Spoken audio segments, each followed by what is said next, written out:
జగన్మోహన్ రెడ్డి గారి లాంటి నాయకుడు ఏ రాష్ట్రంలో ఎవరికి దొరకడు.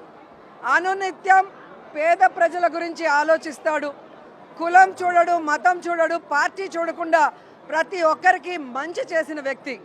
కానీ మీ అందరికీ తెలుసు, గత ఎన్నికల్లో ఏ విధంగా కూటమి ప్రభుత్వం అబద్ధాలతో, తప్పుడు ప్రచారాలతో ఈవీఎంలని మేనేజ్ చేసుకుంటూ అధికారంలోకి వచ్చారో మనం చూసాం.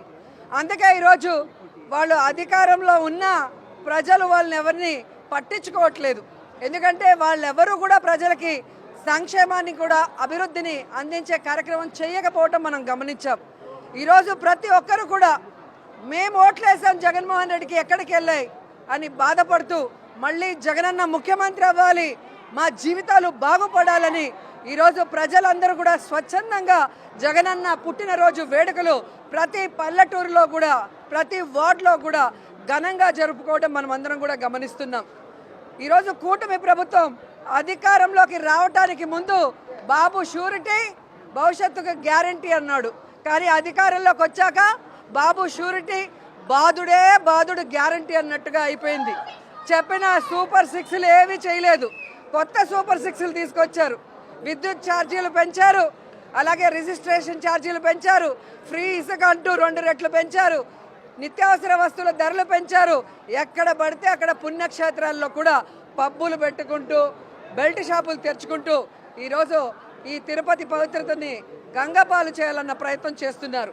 కానీ జగన్మోహన్ రెడ్డి గారికి అండగా మా చిత్తూరు జిల్లా అధ్యక్షుడి గారి ఆదేశాల మేరకు ఇక నుంచి ప్రజల పక్షాన నిలబడి ప్రజల సమస్యలకు పోరాటానికి మేమందరం కూడా అడుగులో అడుగు వేస్తూ మళ్ళీ జగనన్నని ముఖ్యమంత్రిని చేసేంత వరకు కూడా ఈ పోరాటాలు ఆపమని కూడా ఈ సందర్భంగా తెలియజేసుకుంటున్నాం. ఈరోజు ఎంత సిగ్గుచేటంటే రాష్ట్ర వ్యాప్తంగా జగన్మోహన్ రెడ్డి గారు ఫ్లెక్సీ పెట్టకూడదంట, కటౌట్ పెట్టకూడదంట, పోలీసుల్ని పెట్టి వాటిని చింపించడం, తప్పుడు కేసులు పెట్టించడం, బెదిరించడం చూస్తుంటే జగనన్నను చూస్తే భయం అనుకున్నాం. ఆయన కటౌట్ని చూస్తే కూడా కూటమి ప్రభుత్వానికి భయం అన్న విషయం ఈరోజు మాకు అర్థమైంది. ఈరోజు మాకు ఇన్ని సీట్లు ఉన్నాయి, అన్ని సీట్లు ఉన్నాయని చెప్పుకుంటున్నా లోపల భయం, ధైర్యం లేకుండా ఇలా అఫీషియల్స్ని పెట్టుకొని దౌర్జన్యం చేయడం చూస్తుంటే కూటమి ప్రభుత్వం మీద జాలేస్తుంది. వాళ్ళకి సూటిగా మేము హెచ్చరిస్తున్నాం. ఇక మీదట ఇలాంటి చేతగాని పనులు, నీతిమాలిన పనులు చేస్తే వదిలిపెట్టేది లేదు. ఇంతకు ఇంత వడ్డీతో కూడా ఇచ్చేస్తామని కూడా ఈ సందర్భంగా తెలియజేసుకొని రాష్ట్రం అంతా కూడా ఈరోజు జగనన్న పుట్టినరోజు వేడుకలు సంతోషంగా జరుపుకుంటూ మళ్ళీ అన్న ముఖ్యమంత్రి అయ్యేంత వరకు మేము అన్నకి అండగా, జనంకి తోడుగా ఉంటామని వైఎస్ఆర్ శ్రేణులు ప్రతిజ్ఞ చేశారు. నిజంగా చాలా సంతోషంగా ఉంది.